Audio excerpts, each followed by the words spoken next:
तो आदित्य, तुम क्या कर रहे हो अभी? मैं किताब पढ़ रहा हूँ। कौन सी किताब है? ये आचार्य प्रशांत के द्वारा लिखी गई किताब है जिसका शीर्षक है प्रेम सीखना पड़ता है। अच्छा। बहुत अच्छी किताब है, वैसे मैं रिकमेंड करूँगा, आप भी पढ़िए। अच्छा, तो आज का चर्चा का विषय क्या रखा जाए? आपको जिस विषय पे चर्चा करनी हो आप विषय रख सकते हैं अपने हिसाब से। तो अभी जैसे कि हाल फिलहाल में देखा गया है, अभी जो राम मंदिर का निर्माण हुआ है और उसके साथ साथ भगवान श्री राम का प्राण प्रतिष्ठा किया गया है, इस बारे में आप कुछ कहना चाहेंगे? देखिए, राम मंदिर प्राण प्रतिष्ठान के बारे में मैं क्या ही कहूँ। राम का भव्य मंदिर बना है और भारत की जो सभ्यता रही है उसके हिसाब से लोगों की आस्था तो राम में है ही, तो उन्होंने राम का मंदिर बनाया, ये बात तो ठीक ही है। हालांकि इस पे कुछ कहना हो तो बस यही कहूँगा कि देखिए, बात मंदिर बनाने की नहीं होती। आप मंदिरों के लिए आप संघर्ष कर रहे हैं, आपने बहुत भव्य मंदिर बनाया, उसमें आपने प्राण प्रतिष्ठान भी किया और काफ़ी लोग, जैसा कि आप देख रहे होंगे, काफ़ी लोग अयोध्या में आए हैं, करीब लाखों की तादाद में आए हैं। और इतने लोग आए हैं और 22 तारीख से लेके आज आपका 27 हो गया है। पिछले 5 दिनों में से लोग लगातार आ रहे हैं और भीड़ इतनी ज़्यादा है कि पुलिस इसे नियंत्रण भी नहीं कर पा रही है। काफ़ी मुश्किल हो रहा है नियंत्रित करने में भीड़ को। तो बात तो ठीक है, अब राम मंदिर बना है तो लोग की जिनकी आस्था है, पर देखिए मूल बात यह है कि राम को जो लोग मानते हैं और जो लोग राम को मानने का दिखावा करते हैं, दोनों में मूल अंतर है। सिर्फ ये तो नहीं हो सकता ना कि आप राम की मंदिर बना लिए, आपने जयकारे लगा दिए और इससे जो है आप ये कह दें कि राम मंदिर जो है बन गया है और आप राम भक्त हैं। आपने राम के कौन से आदर्श अपनाए? राम मंदिर का निर्माण तो सुप्रीम कोर्ट के फैसले के बाद हुआ है और जब सुप्रीम कोर्ट ने अपने फैसले में ये ज़मीन हिंदुओं को दे दी, या यूँ कहिए कि ये निर्णय आया कि वहाँ आर्कियोलॉजिकल सर्वे ऑफ इंडिया में कि उन्होंने जो खोज पड़ताल की थी उसमें यह स्पष्ट है कि उसके नीचे कोई इस्लामिक ढांचा है नहीं और हिंदू संस्कृति के पुरातन अवशेष मिले हैं। तो इस आधार पर राम मंदिर का निर्माण हुआ और निर्माण कार्य पूरा, हालांकि कई लोगों का कहना है पूरा भी नहीं हुआ है, लेकिन चलिए जो भी कार्य था पूरा हो जाने के बाद प्राण प्रतिष्ठान हुआ, तो ये बेहतर बात है, ये ठीक है। मुझे लगता है ये विवाद अब खत्म हो जाना चाहिए, किसी भी विवाद को रखने का क्या मतलब है। तो मैं सभी लोगों को जिन्होंने इसमें भूमिका निभाई उन्हें साधुवाद देता हूँ और ठीक है, बढ़िया है। इसमें तो बहुत ज़्यादा क्या ही बोला जा सकता है, बस ये कह सकता हूँ कि राम मंदिर बना देने से ये नहीं सिद्ध हो जाता कि आप राम को बहुत मानते हैं। राम के जीवन में जो गुण थे, जो मूल उनके तत्व हैं, उनमें ये था कि राम ने अपना पूरा जीवन संघर्ष किया। बाल काल में उन्होंने युद्ध की कई कलाएं सीखी, वेद सीखे, पुराण सीखे, उपनिषद सीखे, वेदांत का ज्ञान लिया, युद्ध कला की शिक्षा ली। उसके बाद जब उन्हें राज्य दिया जाना था तो वो जंगल चले गए और किस तरह से 14 साल तक उन्होंने अलग अलग लोगों को इकट्ठा किया और एक महाशक्ति, श्रीलंका उस समय की महाशक्ति था। जैसा आप जानते हैं, रावण के पास जितनी शक्तियां थी और वो बुद्धिमान भी था, प्रज्ञावान भी था, सेना भी उसकी बहुत बड़ी थी, संसाधन धन के कोई अभाव नहीं थे, पूरी लंका ही सोने की थी ऐसा कहा जाता है। लेकिन उसके विरुद्ध भी जिस तरीके से, तो राम के जीवन से अगर आप कुछ सीख सकते हैं तो उच्चतम आदर्श सीख सकते हैं। और मंदिर बनाए जाने के साथ साथ अगर उच्चतम आदर्श भी सीखा जाए तो ये बात ठीक है। प्रतिष्ठान तो सिर्फ एक तरह की सांकेतिक विधि है। आपने संकेत में, प्रतीकात्मक रूप में आपने उनका मंदिर बनाया। अगर इस मंदिर के माध्यम से लोगों में या उनके जीवन में इस तरह का दर्शन जाए या जा रहा हो, जाता हो कि वो राम के उच्चतर मानक, उच्चतम आदर्श को अपनाए, तो अच्छी बात है। अब इसमें इससे ज्यादा क्या ही कहा जा सकता है। और कुछ इस विषय में आपका कोई? तो क्या इसी प्रकार से ये जो काशी विश्वनाथ मंदिर है, क्या उसे भी बनाना चाहिए? देखिए, काशी विश्वनाथ मंदिर का आपने जिक्र किया, तो मैं आपको बताना चाहता हूँ। जैसे देखिए, काशी विश्वनाथ ये जो मंदिर के बनाए जाने की प्रक्रिया है कि बनाया जाना चाहिए या नहीं बनाया जाना चाहिए, तो पहले हमें उसके इतिहास में जाकर देखना होगा। बनेगा तो क्यों बनेगा, नहीं बनेगा तो क्यों नहीं बनेगा, इन तथ्यों पे आपको देखना होगा। ये बात तो सब जानते हैं कि काशी विश्वनाथ मंदिर को औरंगजेब ने तोड़ा था। ये बात बिल्कुल ठीक है, इसमें कहीं कोई विवाद है नहीं, इतिहासकार भी ऐसा मानते हैं। लेकिन काशी विश्वनाथ मंदिर को औरंगजेब ने तोड़ा क्यों था? औरंगजेब ने तोड़ा था इसलिए पुनर्निर्माण होना चाहिए, ये बात तो ठीक है, इसमें मैं कोई ऐतराज नहीं कर रहा हूं, बस मैं इतिहास बता रहा हूं कि क्यों तोड़ा था। तो जो इतिहासकार बताते हैं उनमें ये बात बिल्कुल साफ है कि औरंगजेब जब बंगाल की खाड़ी तक की यात्रा कर रहे थे, तो कुछ हिंदू राजाओं ने उनसे गुजारिश की कि वो कुछ समय वो रुक जाएं उनके क्षेत्र में, वो उनसे मिलना चाहते हैं। तो जब इस तरह की गुजारिश हुई कि उनसे मिलना चाहते हैं, तो औरंगजेब इस बात को मान गए कि ठीक है, मिलिए, मिलने में क्या ऐतराज है। तो वो लोग औरंगजेब से मिलने गए, और ये जो पूरी यात्रा है वो बनारस के रास्ते की जा रही थी। तो जब औरंगजेब से मिलने गए तो उनके साथ उनकी रानियां भी थी। तो उस समय जो रानी थी वो गंगा में स्नान करके और आभूषण जड़ित होकर अपने राजा के साथ औरंगजेब से मिलने गई।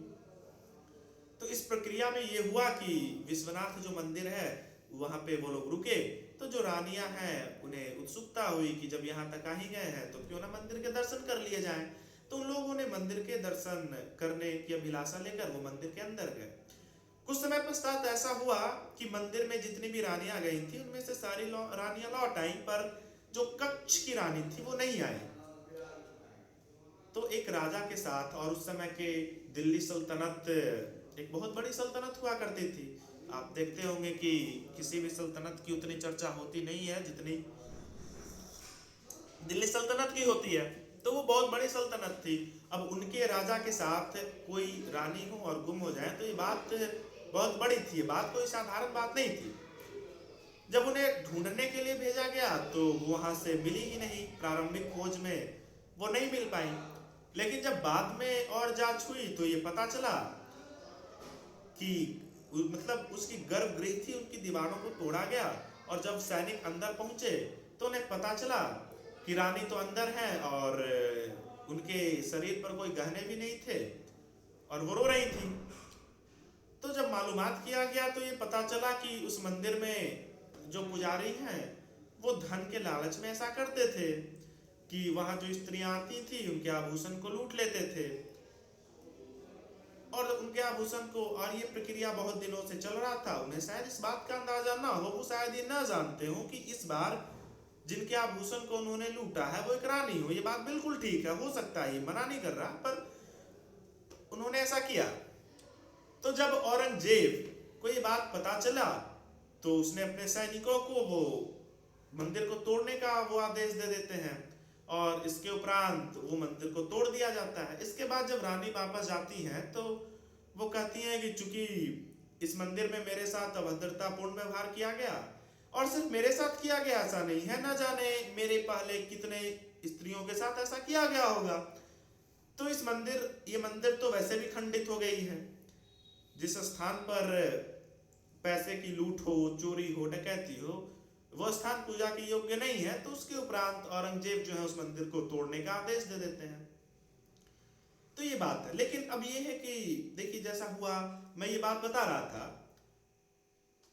तो पिछले दिनों मेरे एक दोस्त से मेरी चर्चा हो रही थी, तो उसने मुझे, वो गुस्सा हो गया मुझ पर। उसने मुझसे कहा कि ये किताब जो है कहां से तुम्हें ये कैसे पता कि तुम ये, तो मैंने उसे बताया कि भाई मैंने किताब पढ़ी है। तो फिर उसने मेरे को बताया कि देखो ये जो किताब है ना वो किसी मुसलमान ने लिखी होगी। ऐसा नहीं है कि उसे इस बात का पता था कि ये किताब किसने लिखी है, पर उसने फिर भी मुझसे कहा कि ये किताब अनिवार्यता के साथ किसी मुसलमान ने लिखी होगी। तो मैं आपको बताना चाह रहा हूं कि ये जो किताब है वो किसी मुसलमान ने नहीं लिखी, ये किताब बीएन पांडे ने लिखी है।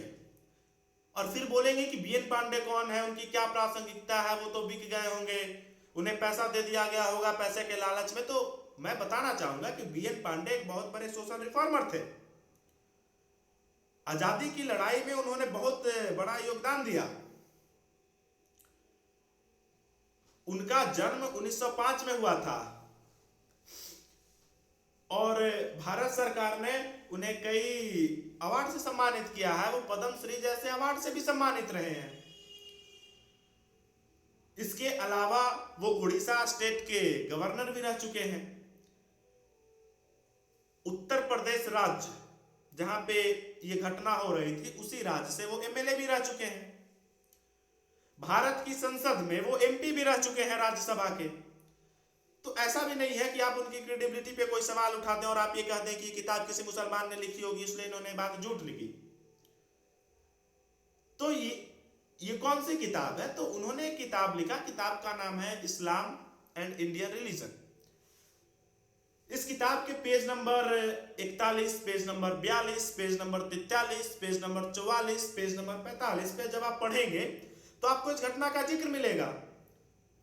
और ऐसा भी नहीं है कि ये सारी घटनाएं, इसका जिक्र सिर्फ इसी किताब में किया गया है। इससे पहले भी एक किताब लिखी जा चुकी है, उस किताब में इस घटना का जिक्र किया जा चुका है और उस किताब का नाम है फेदर्स एंड स्टोन्स। तो जब आप फेदर्स एंड स्टोन्स पढ़ेंगे तो उसमें भी ये थोड़ी बहुत परिवर्तन के साथ, पर ये कहानी उसमें भी दी गई है। तो आप ये नहीं कह सकते कि ये किताब किसी ऐसे व्यक्ति ने लिख दी हो जिसका उद्देश्य कुछ ऐसा रहा हो कि वो ये इस तरीके से इतिहास में छेड़छाड़ करे।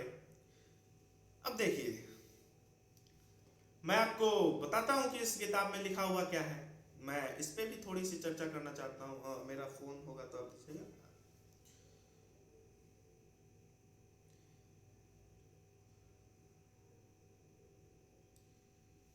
रुकिए, मैं आपको देख के बताता हूं।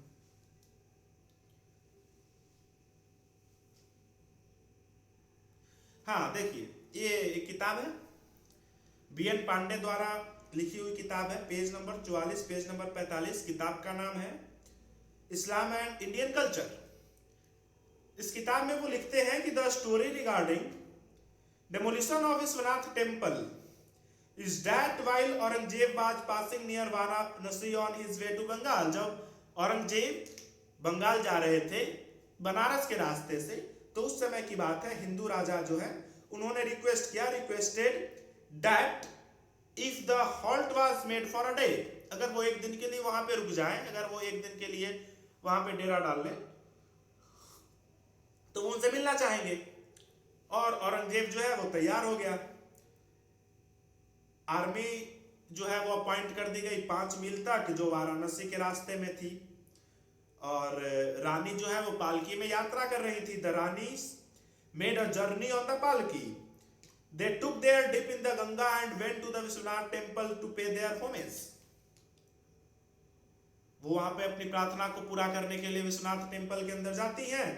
और जब ऑफरिंग पूजा के बाद रानी रिटर्न हो रही थी तो उनमें से एक नहीं आया। After offering puja all the ranis returned except one. तो एक रानी आई नहीं, बाकी सारी रानी आ गई।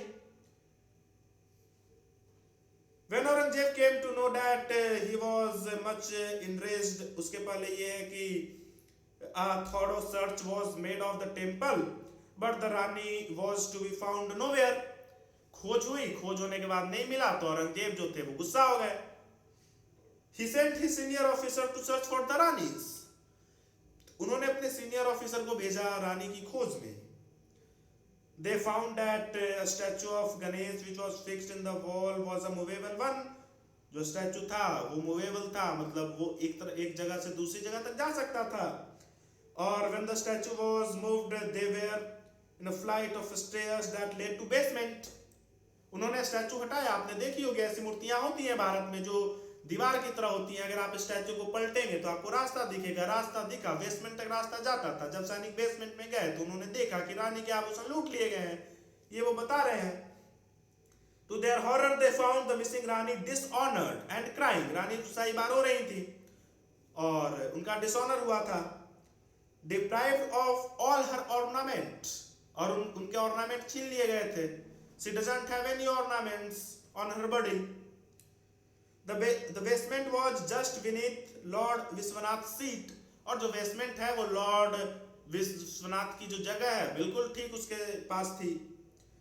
The Rajas expressed their vociferous protest. राजाओं ने विरोध किया, बिल्कुल उन्होंने कहा ये बात गलत है, न्यायपूर्ण है। तो as the crime was heinous, the Rajas demanded explanatory action. तो उन्होंने कहा कि भाई ये जो क्राइम है वो बहुत गंभीर है, इसलिए इस पे कार्रवाई होनी चाहिए और गंभीरतम कार्रवाई होनी चाहिए। और उसके बाद औरंगजेब, तो ये बात मैं नहीं कह रहा हूं, मुझे गाली मत देने, मैं ये बिल्कुल नहीं कह रहा हूं इस संदर्भ को बताकर कि अगर इतिहास में किसी राजा ने किसी भी अपराध की वजह से कोई मंदिर तोड़ दिया हो तो ये बात ठीक है, मैं बिल्कुल इसका समर्थन नहीं कर रहा। मैं बस आपको इतिहास बता रहा हूं। ये मंदिर तोड़ा गया ये बात ठीक है, पर मंदिर क्यों तोड़ा गया मैं इसके पीछे का इतिहास बता रहा हूं। और मैं बिल्कुल इस बात को मानता हूं कि अगर किसी कालखंड में किसी व्यक्ति के द्वारा कोई भी काम अनैतिक अनीतिपूर्ण किया गया है तो परिस्थितियां बदल जाने के उपरांत न्याय होना चाहिए। मैं बिल्कुल इस बात का खंडन नहीं कर रहा कि काशी विश्वनाथ मंदिर नहीं बनाया जाना चाहिए, मैं इस बात को ध्यान रखिएगा, इसका ये मतलब मत निकालिएगा। मैं बस बता रहा हूं कि इस देश का इतिहास क्या है, इसलिए बता रहा हूं कि काशी विश्वनाथ मंदिर के बनाने के समर्थन में लाखों लोग हैं और होने चाहिए, मना भी नहीं कर रहा, पर उन्हें पता नहीं है कि काशी विश्वनाथ मंदिर क्यों तोड़ा गया था, इसलिए बस बता रहा हूं। तो देखिए बात बस ये है कि आप काशी विश्वनाथ मंदिर बनाना चाहते हैं, बिल्कुल बनाइए, इसमें कोई ऐतराज नहीं है, क्योंकि ये बात तो फिर भी ठीक ही है ना। अगर ऐसी घटना के उपरांत भी मंदिर तोड़ा गया था तो ये बात गलत ही है, क्योंकि अगर कोई अपराध हो जाते हैं तो इस तरीके से आप न्याय करिए। जो गलत है अपराधी को आप दंड दे सकते हैं, पर इमारत को ढा देना ये न्यायोचित तो नहीं ही है। मैं इस बात का बिल्कुल समर्थन नहीं करता, लेकिन ऐसा थोड़ी है कि औरंगजेब ने कोई पहली बार कोई इस तरह का आदेश दिया हो। क्या लोकतांत्रिक सरकार में किसी अपराध पर किसी भी इमारत को ढहा दिए जाने का आदेश नहीं दिया गया है? बताइए मुझे। आप देख सकते हैं, मैं किसी सरकार के पक्ष में या विरोध में नहीं बात कर रहा हूं, मैं नाम नहीं लेना चाहता, लेकिन आप जानते हैं हाल के दिनों में ही ऐसा हुआ है, कुछ दिनों की ही बात है। और जिस राम मंदिर के विषय में आपने सवाल पूछा था, उसी राम मंदिर प्रतिष्ठान के एक दो दिनों के बाद ऐसी खबरें आई थी कि कुछ हिंसा हुए और मंदिरों को ढाया गया। महाराष्ट्र की बात है, आप जानते हैं। तो बात ये है कि अगर आप ये कह रहे हैं तो बिल्कुल बनाइए ना, काशी विश्वनाथ मंदिर बना लीजिए, इसमें कोई आपत्ति नहीं है, मुझे बिल्कुल आपत्ति नहीं है। लेकिन फिर और मैं इस बात को भी कह रहा हूं कि अगर किसी कालखंड में किसी राजा द्वारा कभी कोई अन्यायपूर्ण कार्य किया गया हो और उस वक्त की परिस्थितियां ऐसी नहीं रही हो कि आप विरोध कर सकें, और आज की परिस्थितियां ठीक है, तो न्याय होना चाहिए। क्योंकि वक्त की सीमाओं में बंधकर, या सिर्फ इसलिए क्योंकि लंबे वक्त से आपने किसी चीज का विरोध नहीं किया या आप इस परिस्थिति में नहीं थे कि विरोध कर सके, इसका मतलब अन्यायपूर्ण चीज न्यायपूर्ण नहीं हो जाता। तो अदालत इस बारे में जो भी फैसला देगी वो बात ठीक है, इसमें किसी को विरोध क्या है, मुझे इसमें कोई विरोध नहीं है। लेकिन ये जिस तरीके का माहौल बनाया जा रहा है, इससे पे जो राजनीति की जा रही है, इस पे जो साजिश किया जा रहा है, राजनीतिक लाभ लेने की जो बात हो रही है, ये बात गलत है। मतलब इन चीजों से बचना चाहिए। ये तो फिर वही बात हुई ना कि आपने 200 वर्ष 400 वर्ष लंबे संघर्ष के उपरांत आप कुछ कर रहे हैं, और उस संघर्ष के बाद जब राम मंदिर आ गया तो फिर आप एक नए विवाद में उलझ रहे हैं। और भी ऐसा नहीं है, काशी विश्वनाथ कोई इकलौती बात नहीं है, इसके अलावा भी सुप्रीम कोर्ट में केसेस दर्ज हैं और भी कई मंदिर को लेने का प्रयास किया जा रहा है। तो अब देख लीजिए, अब आप काशी विश्वनाथ मंदिर बनना चाहिए या नहीं बनना चाहिए, इसमें अगर वो बनता है तो ठीक ही है, इसमें क्या है। मैं बिल्कुल इस बात का विरोध नहीं कर रहा हूं कि नहीं ही बनना चाहिए। और तो चलिए फिर ठीक है, आज